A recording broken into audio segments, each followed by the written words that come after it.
I'm going to start this video with a disclaimer. All right. I am not an expert, right? Diablo 4 is the first ARPG I've ever played, right? So I'm very, very new. I didn't even know what an ARPG was, right? Until I heard about Diablo, right? So I'm not an expert. I'm just giving you my thoughts on how I made this build, and my thought process, and what I have experienced. You know what I'm saying? So I may not be 100% right in everything I say. Maybe I am, I don't know. But I'm just telling you, you know, I'm not an expert, right? Um, okay. So the way we're going to start this build guide is I'm going to go through the build planner. I'm going to explain some of these stats. I'll show a couple of examples in a few videos from a couple of nightmare dungeons. And then at the end of the video, there'll be some gameplay so you can see a full dungeon run. And then we'll talk about some other things as well. Okay, with that being said, let's get into it. So I'm going to break down each piece of gear. I'm going to explain why I have the different things on, the different affixes or whatever it's called on each piece of gear. And then I'm going to explain some potential variations because this build is pretty flexible, right? So let's start with the gear. For the helmet, you're going to want basic skill attack speed, cooldown reduction, total armor, and barrier generation. Now, for this helmet, I personally don't think any of these stats are optional. I think all these stats are mandatory, right? You need your basic skill attack speed, and we'll get to that as we go down these armor pieces, right? You need your cooldown reduction. You definitely need total armor, and barrier regeneration will be very, very important. And again, we'll explain that down below. Now, I have the diamonds on for barrier generation. I think that's important. I used to think that you needed rubies for the extra max life. But even with only 13,000, I think that's how much it is. And because these numbers are sometimes a little off, right? Like my guy has 6,900 armor on my actual character, and he doesn't even have total armor on the chest piece here. And I still have more armor than what this build planner shows. So these numbers are a little off sometimes, but even with around 13,000 max life, I don't ever feel like I'm in trouble doing like tier 90s and tier 100s, right? And then the perk you're going to use is the aspect of might, right? Basic skills grant 20% damage reduction for 6 seconds, right? And that's pretty easy to get, so no problem there. Now, this is where things are going to get a little iffy, right? So, for the chest piece, you're going to want damage reduction from close enemies, which I feel like is mandatory. 4 ranks to Earth and Bulwark, which I feel like is mandatory. Total armor. And now, damage reduction. This one is the trick here, right? So in a perfect world, you would probably want damage reduction while fortified, right? And the reason why I say that is there's no guarantee that you're going to get the max roll of damage reduction of the 10%. So this gives you a little bit more leeway because as you can see, the max roll here is 15%. So, there's a very good chance that you can easily get 10% here, which will be the max roll of damage reduction. But before we continue with anything else, I'm going to explain how Fortify works, just in case people don't quite understand how Fortify works. So let's get into that real quick. All right, so let's quickly talk about Fortify, right? So as you can see, my health is at 15,000. I do not have Fortify right now, right? I pop Earth and Bulwark. I have 5,000 Fortify, right? I have Fortify. I am not fortified, and that's important, right? I'm gonna see if I can build it. You probably will only get a split second to really see it, right? But when I pop this Cyclone armor, watch what happens. Oh, right there. So you may have saw it for a quick second, but there was like an arc around my health bar, right? That will stay up, and that will be visible when you are fortified, right? That's how you know you're fortified. Until then, you just have fortify. It's important because you have your perks where it requires you to have full fortified, to be fortified to get the most benefit.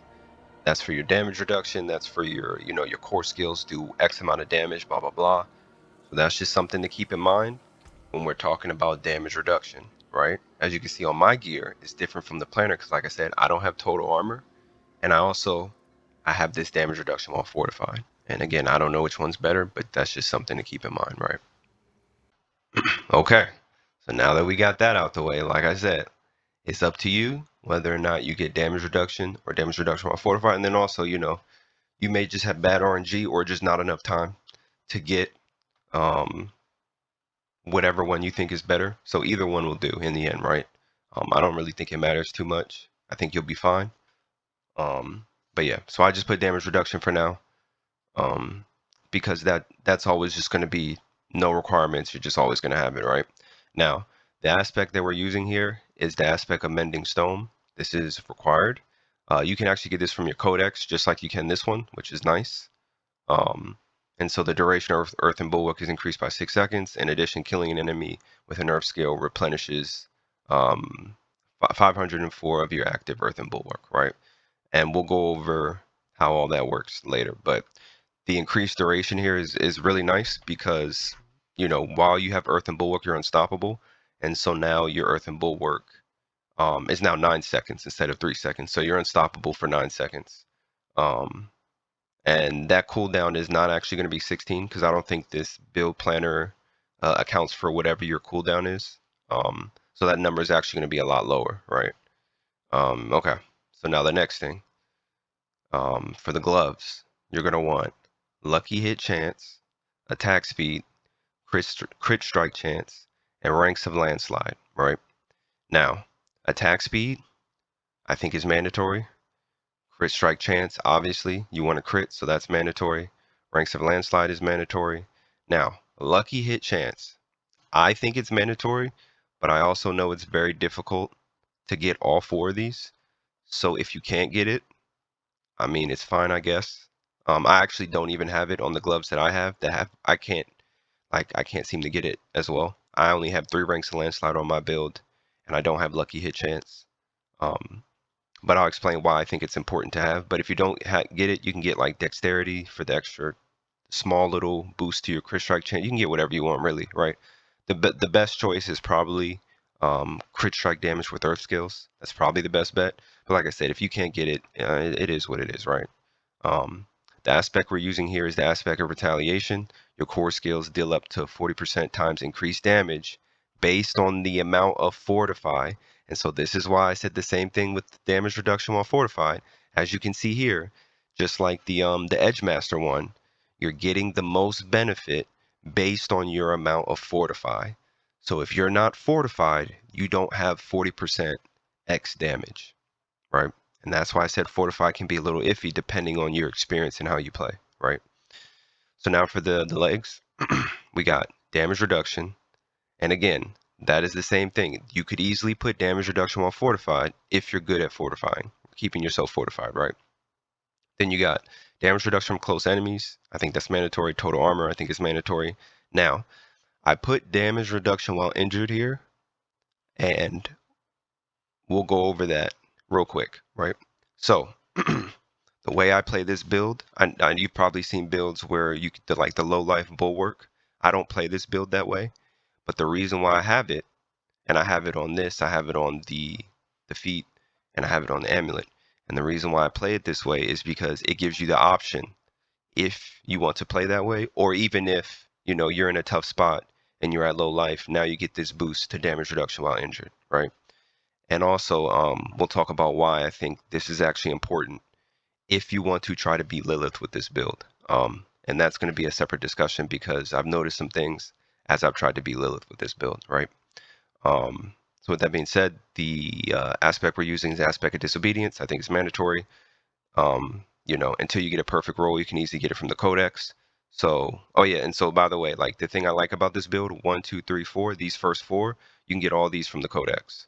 So, you know, that's pretty nice. Now, the next thing you're gonna get on these boots is you're gonna want 3 max evade charges. Now, in the beginning, like going through dungeons, it doesn't really matter which one you get.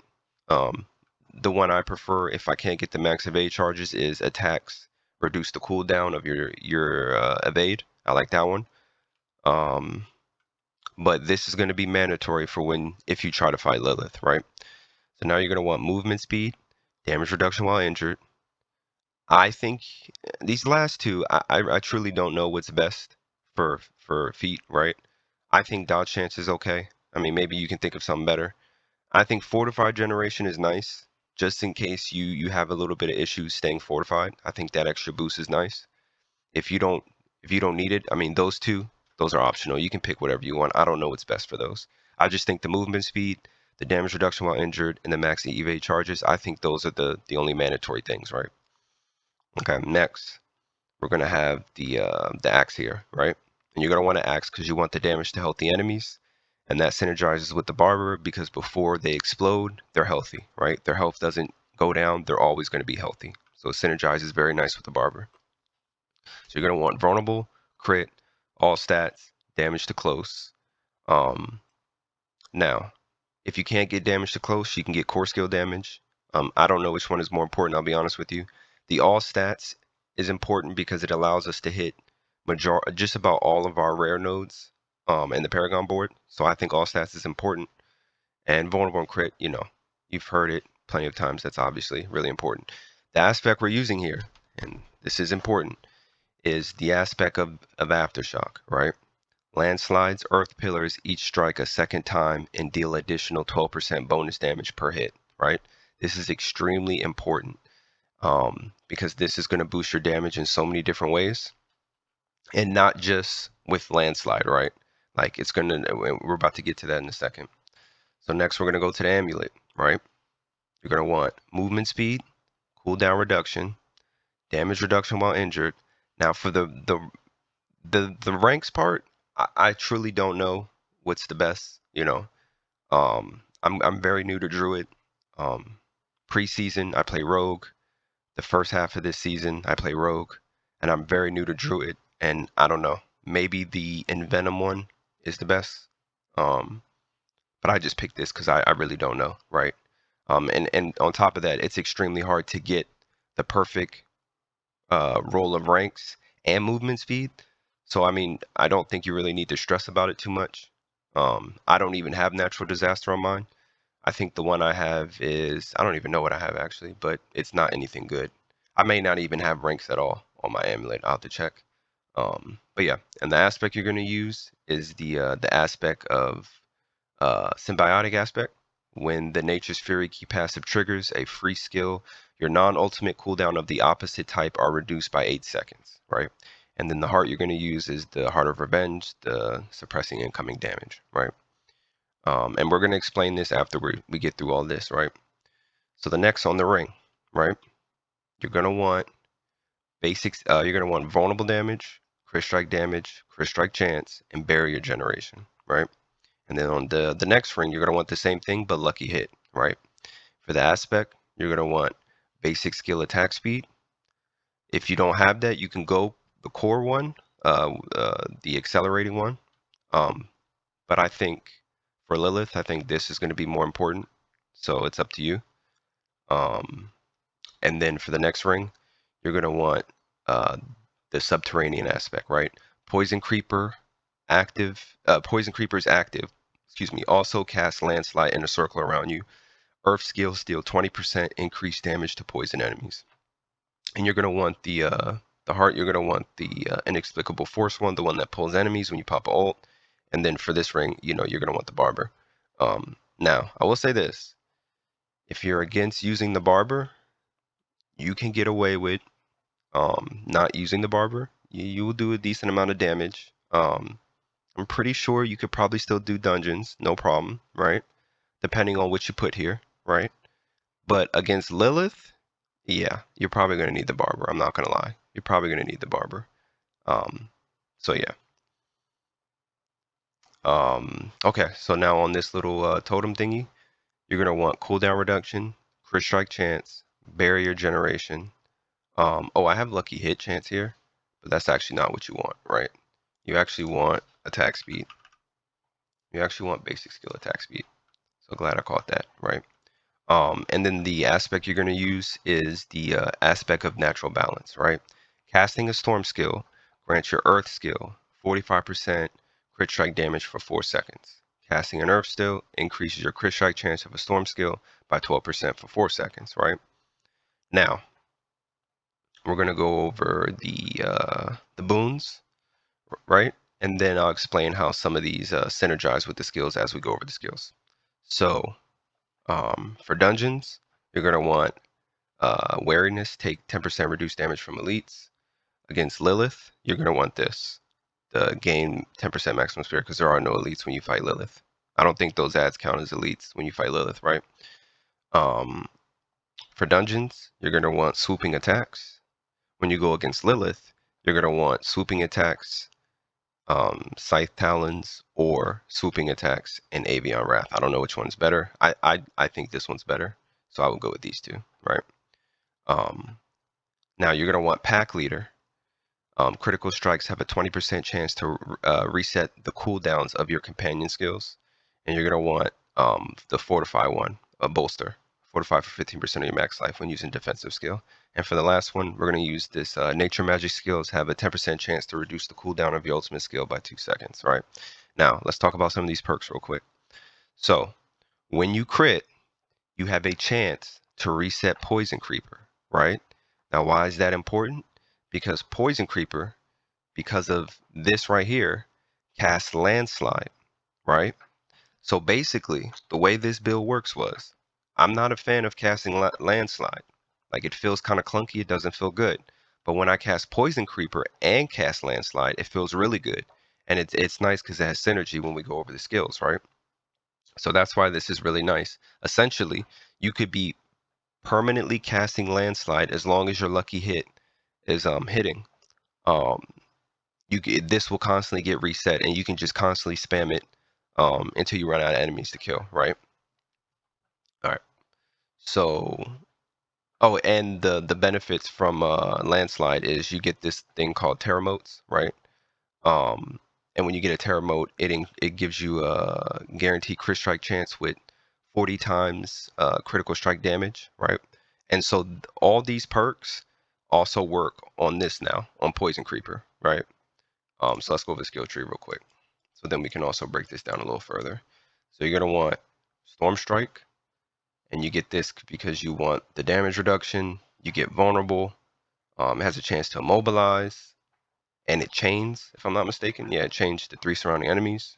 So, I mean, this is very nice, right? Then you're going to want Heart of the Wild, just so you can get to this Wild Impulses, right?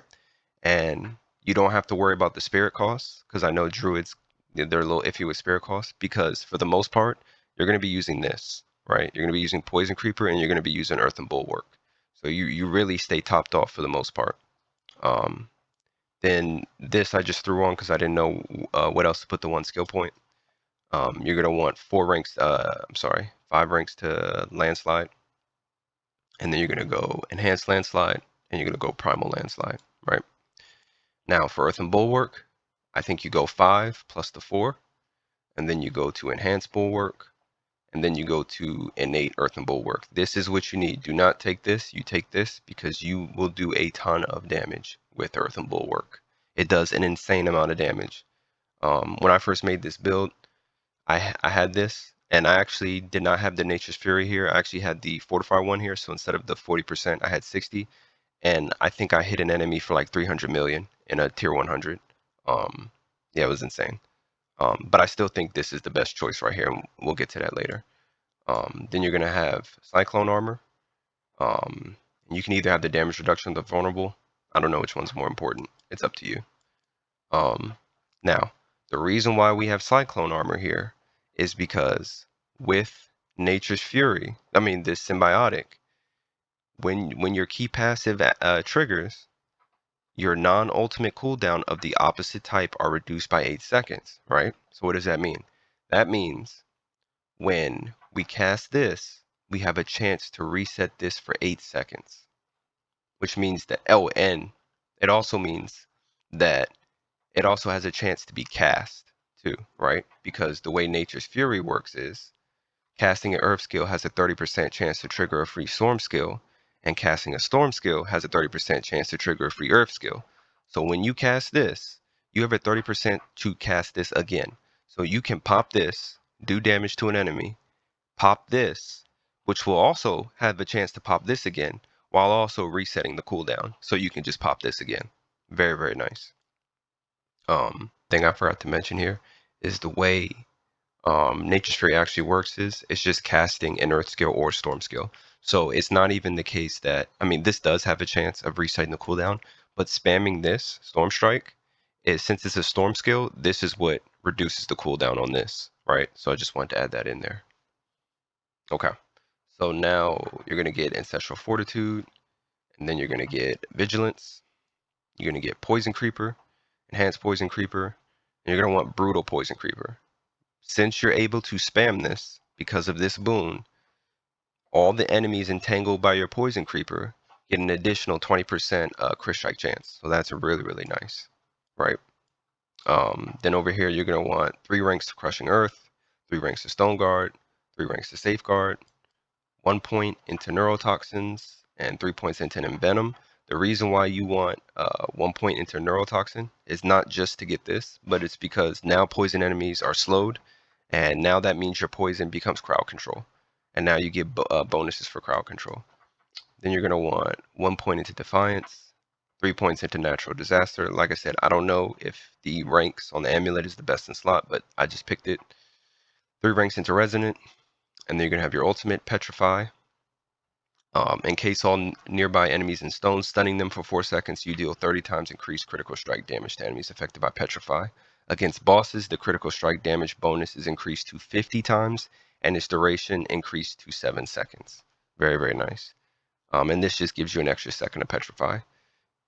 That 1 point I put into the crit strike chance, you could put that here if you feel like you're having spirit issues. But my experience, I don't really have spirit issues, so yeah. And then the last little perk you're going to want here is Defensive Posture. Increase the amount of Fortify you gain. Like I said, sometimes I have trouble fully being fortified, so this is definitely nice. This in combination with the boots, right? And then, like I said, we went over Nature's Fury. Okay, so now we'll go over the Paragon board, right?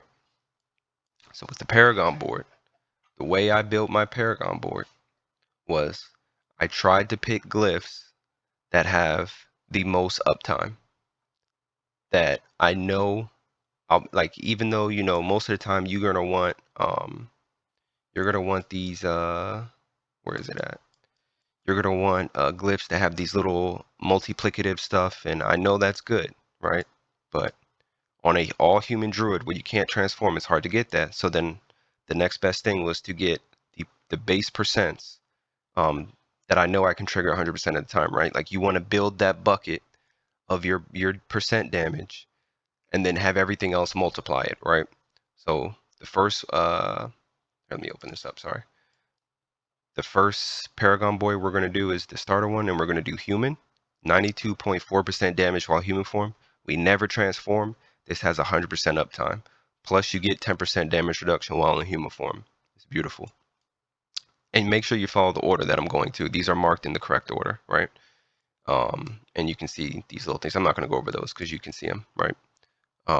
Next, you're going to have Ancestral Guidance. You're going to want Undaunted. You get your 10% damage reduction when you're fortified, and you have your damage while fortified.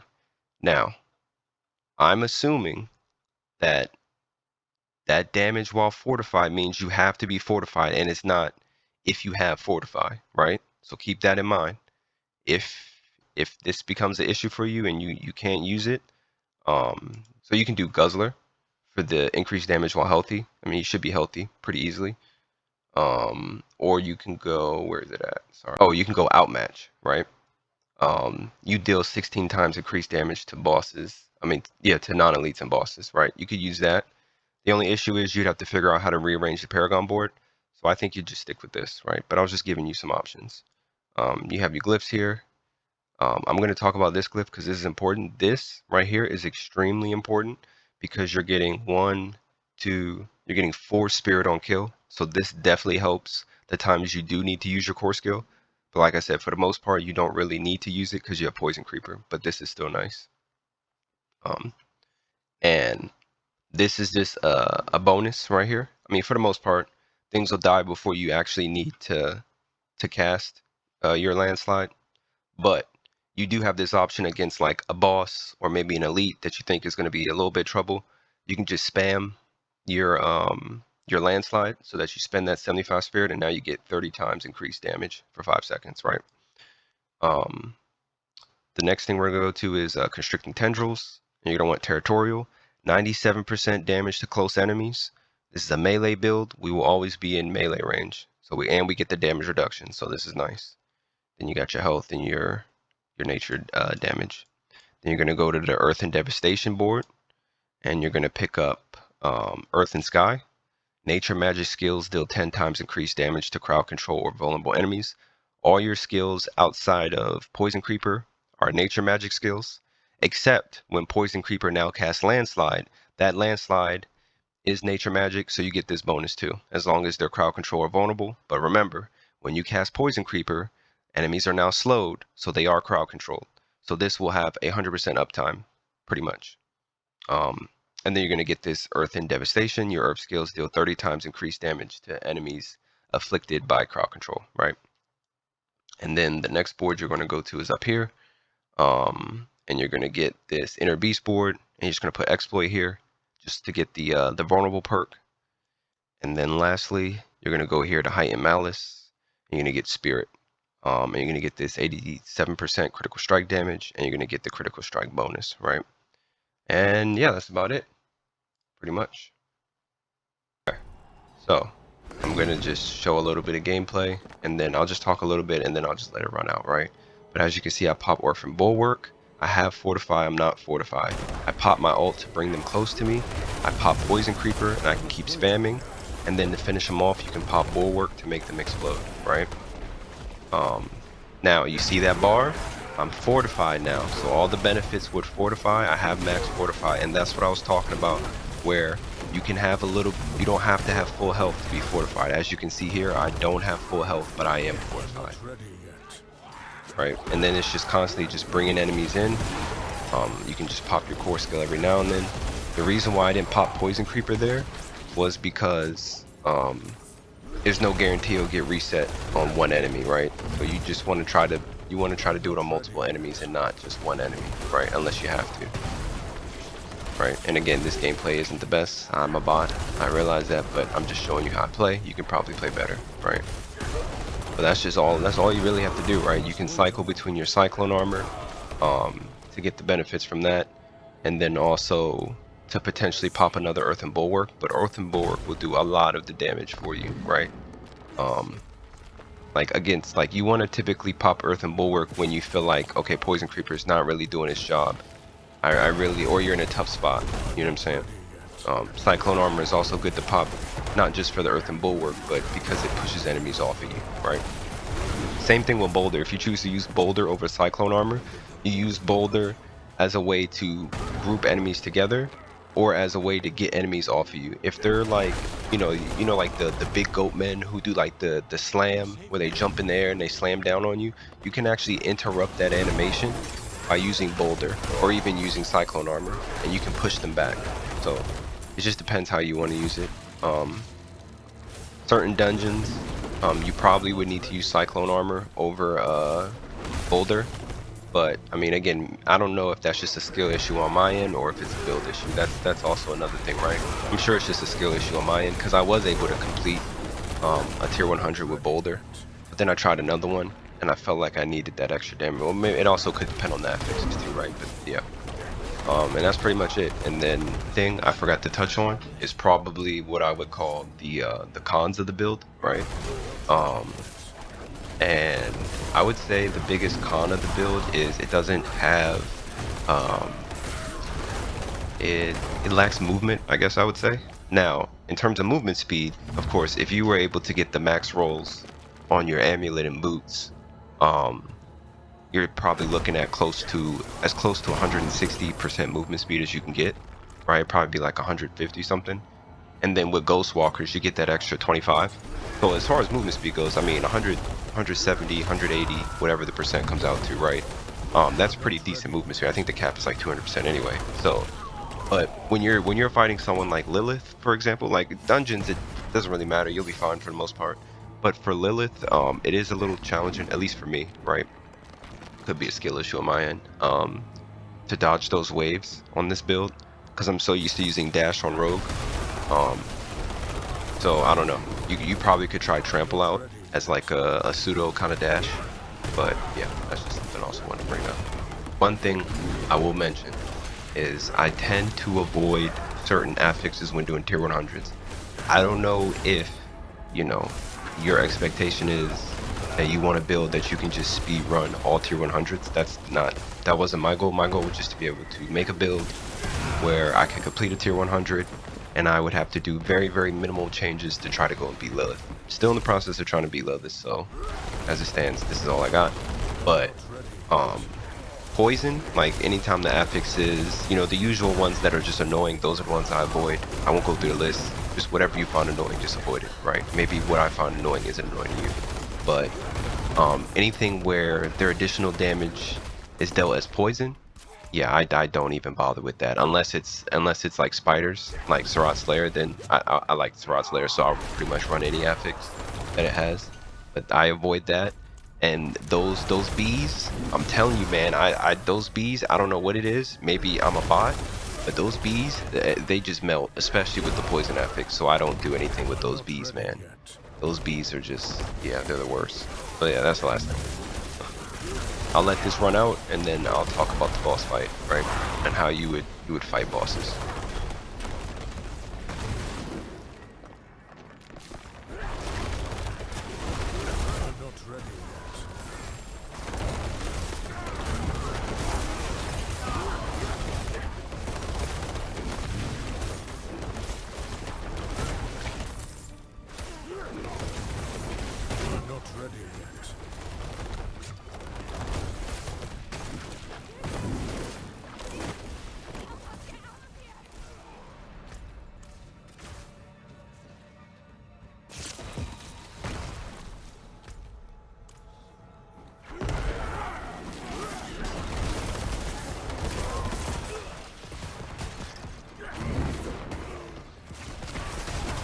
Ready yet.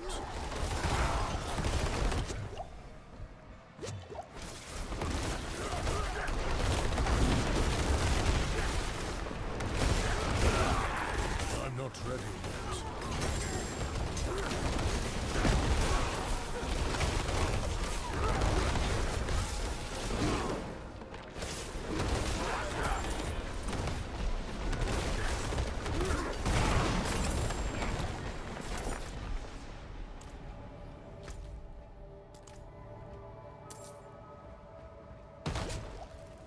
I'm not ready yet.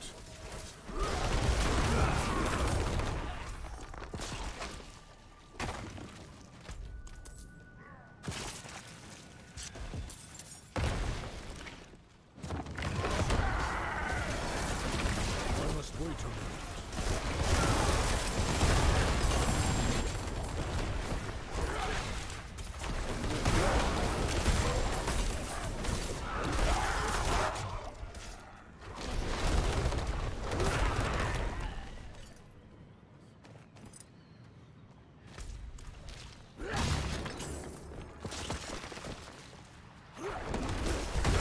Ready yet.